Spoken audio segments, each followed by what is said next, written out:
The honourable member for Lac Saint and Parkland. Yes, thank you, Madam Chair. So the member from McClung, I really appreciate his, I guess, view or view of how things happen on farms and his view of how a consultation process took place. So I am from a farm community. I did grow up on the farm. I did actually attend a few of these consultation items that we took, and I guess just to set pretext for that, the old Farm Act, the one that they had, Bill 6, that we're obviously pulling off the table, it was a platform commitment. It was something that was poor legislation. There was tons of folks that protested against it. That's all in the past, and that's all the history. But as far as folks in my area, that how much they were on board with that act, nobody knew who I was when I ran for election. And not too many people outside of my area knew who I am now. But any of the farming events or any of the items where I run into folks in that industry, all I have to do is say, I'm the guy who beat the former ag minister, and I'm getting drinks bought for me, and people are jumping up and down and shaking my hand. Because it was probably the least representative member for that industry, unless I run into some of the loggers and the folks in the forestry sector. Well, then it's kind of a split between who's fighting for buying me rounds. So what happened in my area, when we actually went up to Marithorpe and we consulted with the folks, they came to the meeting, they brought all their concerns, the items that we're looking at talking about the Freem-Fardham Act.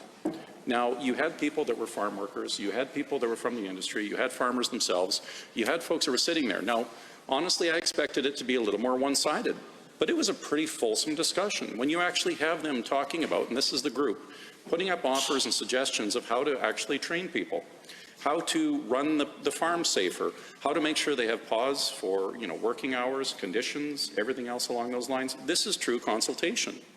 Now, I don't think that Marithorpe was unique to this. I strongly believe that this is kind of a groundswell, if you would. Talking about farming practices 100 years ago or going down some other path, I hate to say it, you don't necessarily have to have a hammer and sickle over somebody to make them do the right thing. We're well beyond that now in this day and age. People do things the right way because it's the right thing to do. Although it might be scary for some folks to not have it written down to the infinitesimal detail and to hold those people at that type of extent, they're going to do the right thing. And I saw that firsthand, Madam Chair. I saw that firsthand when they're talking about the care and custody of their workers. I have folks that are in the bee industry in my area, and it's not just the honey producers, it's the folks that actually produce the bees themselves.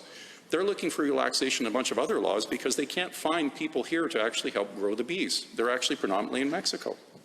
I have folks that are on tree farms that bring in folks from Mexico as an example and bring them over here and work all these hours. The time and the money that goes into that and the care and custody from these people, because they know for every dollar they earn here has an order of magnitude effect back in those villages. So these are folks that aren't even Albertans. They're not exploiting them. They're helping them bring them here to give them lots of work, pay them decently, give them great accommodations, because they know the money that they earn here goes back to their villages and they can buy a farm tractor, and next thing you know, they're producing more revenue in those areas. So these are the same folks that are being painted with that brush that would take advantage of those type of folks that work for them or people that are from the area that work for them. And quite frankly, it's the wrong. But the consultation we did take place was genuine and true, and it holds to one of our platform items, and it really speaks volumes to what we're trying to do here. So I won't go on for hours. Honestly, I'm in favor of it. Some of the information that's coming from the members opposite is very skewed, and it's not representative of the facts out in rural communities, nor is it representative of that strong farming industry. Thank you.